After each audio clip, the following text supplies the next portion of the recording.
माने welcome to my YouTube channel Sanskrit creativity.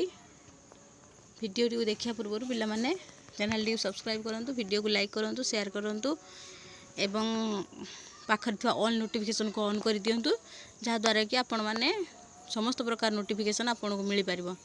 तेणु देखंतु आमे आज नीतिवाणी आमर जो अछि नीतिवाणी रो प्रथम श्लोक रु पंचम श्लोक अर्थात 5टा श्लोक आज आमे पढ़िबा। प्रथमे कोन अछि ना जलबिंदु निपातेन क्रमशः पूज्यते घटः।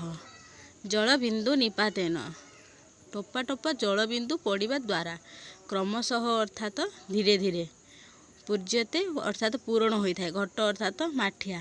तेणु टोपा टोपा जलबिंदु पड़िबा द्वारा कौन होता है ना धीरे धीरे आमर माठियाटी पूर्ण होता है। सक्रमः सर्वविद्यानां धनस्य च धर्मस्य च।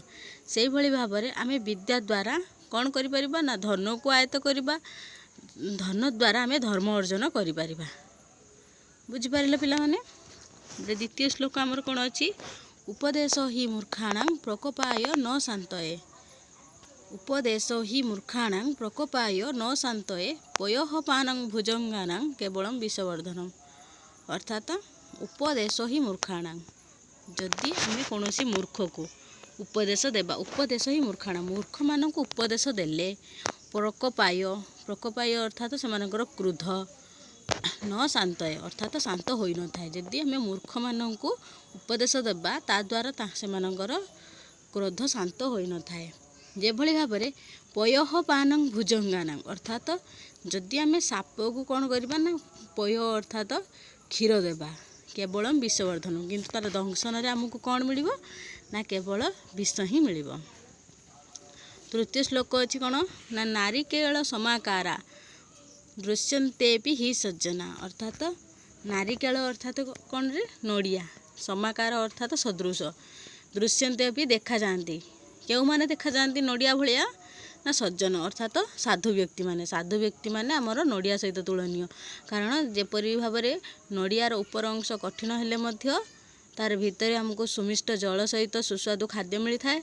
से भली भाबरे सज्जन मानकर चरित्र मध्य कौन हेई थाए, सज्जन मानकर चरित्र मध्य निर्मल होई थाए। अन्ये बदरिका कारा बहिरेव मनोहरा। बरकोली जे भली भाबरे जेभली बरकोली मध्य तार उपर अंश कौन हेई थाए, उपर अंशटा सुंदर देखा जाउथिले मध्य भितरे से कौन अटे ना मनोहर अटी थाए। बिना कार्येण ये मूढ़ा गच्छन्ति पर मंदिरम। बिना कार्य अर्थात कौनसी कार्य न थाई जे मूढ़ा, मूढ़ा माने मूर्ख अन्यर घर को जाई थांती अवश्य लघुता ज्ञाती कृष्ण पक्षे यथाशशी। सेमानकर धीरे धीरे मानकर कौन ना क्षीण हो जाई थांती के भली भाबरे ना कृष्ण पक्षर जे भली सूर्यंकर सॉरी चंद्रंकर क्षीणता ह्रास पाई थाए से भली भाबरे सेमाने मध्य ह्रास हो जाई थांती। धन्यवाद।